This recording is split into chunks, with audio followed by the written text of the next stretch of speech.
नमस्कार, आप देख रहे हैं राजस्थान संवाद और स्वागत है आपका राजस्थान की राजनीति को समझने, जानने और उसके विश्लेषण के सबसे बड़े मंच पर। अब होगा मंत्रिमंडल फेरबदल, अब होंगे राजनीतिक नियुक्तियां और अब होने वाली है राजस्थान में विभिन्न आयोगों के अध्यक्ष की नियुक्तियां। ये सुनते सुनते 2 साल बीत गए।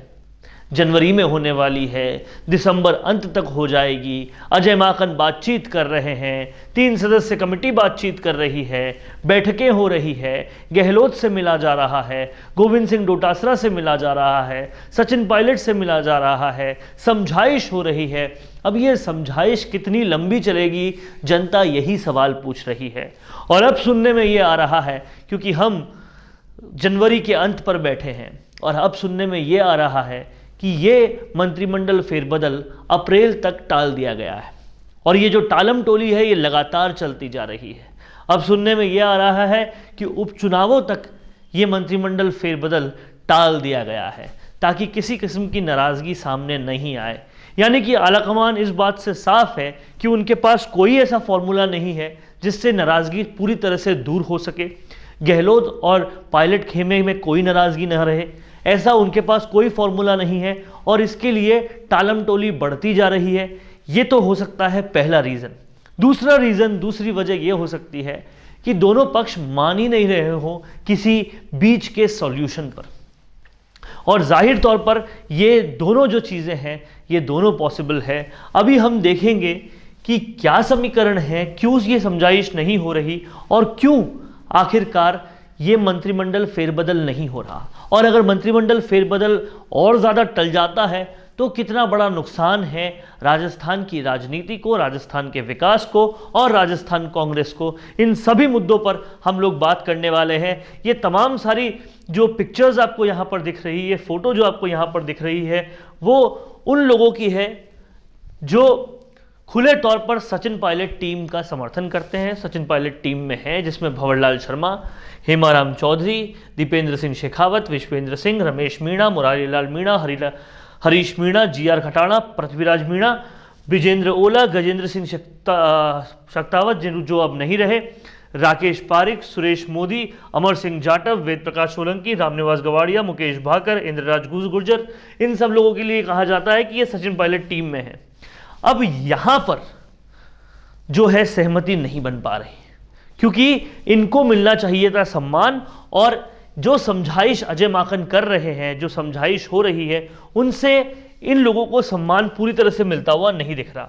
यानी कि जो अजय माकन कभी अशोक गहलोत से बात कर रहे हैं तो कभी पायलट से बात कर रहे हैं, वो अपने लोगों को लेकर समझाइश के तौर पर नहीं आ पा रहे, क्योंकि कहीं ना कहीं इन सभी लोगों को इंसाफ चाहिए। आप जो विश्वेंद्र सिंह को देख रहे हैं वो पहले पर्यटन मंत्री थे जिनको उनके पद से हटा दिया गया। उनकी शिकायत ये थी कि ब्यूरोक्रेसी मानती नहीं है, ब्यूरोक्रेसी उनकी बात मानती नहीं है। वो जो विकास करना चाहते हैं ब्यूरोक्रेसी उनका साथ नहीं देती। और ब्यूरोक्रेसी को चेंज करने वाले कौन, ब्यूरोक्रेसी किसकी मानती है? उनका कहना था कि ब्यूरोक्रेसी मुख्यमंत्री के कहने पे चल रही है। और पूरी तरह से एक बार उन्होंने ये भी आरोप लगा दिया था कि राजस्थान की सरकार नौकरशाहों की वजह से चल रही है। तो इनको अपने पद से जाना पड़ा था क्योंकि ये सचिन पायलट के समर्थन में खुले तौर पे आ गए थे। और समर्थन करने की सबसे बड़ी वजह यही थी कि नौकरशाही उनको काम नहीं करने दे रही। ये रमेश मीणा जो कि खाद्य मंत्री थे, जो कि सारा खाद्य से जुड़ा सारा मसला वो देखते थे, वो भी यही कहते थे कि नौकरशाही उनको काम नहीं करने दे रही। और सीधा सीधा आरोप लगाते थे मुख्यमंत्री पर कि नौकरशाहों को उन्होंने काम नहीं करने देने के लिए कहा है, और उसके लिए ये भी पूरी तरह से सचिन पायलट का समर्थन दे रहे थे। ये 2 मंत्री पद से अपने चले गए थे और आज तक भी इनका मंत्रालय खाली है। यानी कि लगभग 1 साल होने को आने वाला है, लेकिन जो मंत्री पद है वो अभी तक नहीं भरा। और बिना मंत्री के ये दोनों विभाग चल रहे हैं, टूरिज्म विभाग भी चल रहा है और खाद्य विभाग भी चल रहा है। इसके अलावा भी ये जो सारे एमएलएज हैं इन सब को आज तक सम्मान नहीं मिला है, और इसी वजह से ये बहुत ज़्यादा दुखी थे। भंवर जो हेमाराम चौधरी है, ये सबसे सीनियर मिनिस्टर्स में आते हैं, सबसे ज़्यादा वक्त एमएलए रहने वाले ये लोग हेमाराम चौधरी हैं। इनको शुरुआत में भी मंत्री नहीं बनाया, बाद में भी कोई सम्मान नहीं दिया और इसीलिए ये भी पायलट खेमे में चले गए। इन्होंने साफ साफ कई इंटरव्यूज़ में कह दिया था कि अगर कोई राजस्थान को संभाल सकता है तो केवल और केवल सचिन पायलट संभाल सकते हैं, कोई मुख्यमंत्री बनने के योग्य है तो सचिन पायलट हैं। उन्होंने ये भी कह दिया था कि राजस्थान में ऐसा नेता न कभी हुआ है न कभी होगा, इसलिए सचिन पायलट ही बेस्ट है।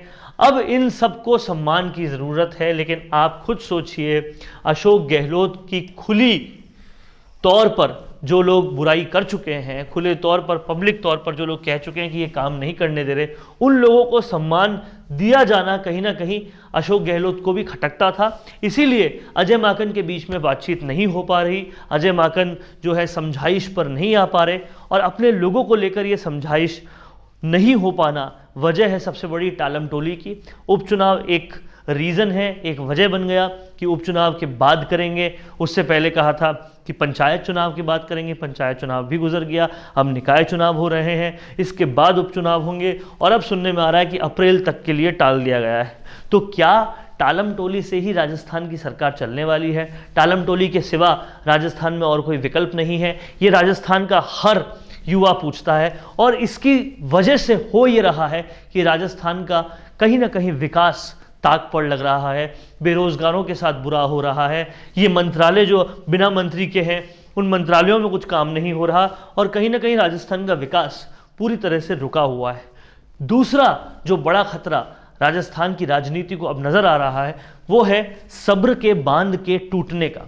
इन सब लोगों का सब्र का बांध अब टूटने की कगार पे है और अगर इन सब लोगों का सब्र का बांध टूटा तो फरवरी वो महीना है जब 6 महीने खत्म हो जाएंगे, जब फिर से विधानसभा में सरकार को अल्पमत में लाया जा सकता है। और अगर इस बार ऐसा हुआ तो सचिन पायलट के साथ इतने ही नहीं, इससे कई ज़्यादा लोग होंगे, क्योंकि अब और भी ज़्यादा लोग असंतुष्ट हैं सरकार से। और अगर ऐसा हुआ तो साफ तौर पर राजस्थान की सरकार बहुत खतरे में आ जाएगी और गुलाब चंद कटारिया से लेकर कई नेता इसका इशारा बहुत पहले से दे चुके हैं कि राजस्थान सरकार बहुत ज़्यादा खतरे में है, कभी भी वो गिर सकती है। वो खतरा इसीलिए है क्योंकि कहीं पर भी समझाइश नहीं बन पा रही और सब्र का बांध अब टूटने की कगार पर है। अब आप समझिए इस बात को कि राजस्थान ने जिन लोगों को वोट देकर सरकार में लाए, उन लोगों में की आपसी लड़ाई ही अब खत्म नहीं हो रही, तो राजस्थान का विकास कैसे होगा? और विकास नहीं हो रहा, इससे अच्छा तो ये है कि सत्ता बदले और विकास हो। और इसीलिए शायद कहीं ना कहीं कहा जाता है कि पूर्ण बहुमत की सरकार होती है तो फिर इस तरीके की लड़ाई नहीं होती और सरकार अल्पमत में नहीं आती। लेकिन यहाँ पर पूरी तरह से आप देख रहे हैं कि बहुत ज़्यादा असमंजस की स्थिति है, इसलिए लगातार टालम टोली की जा रही है।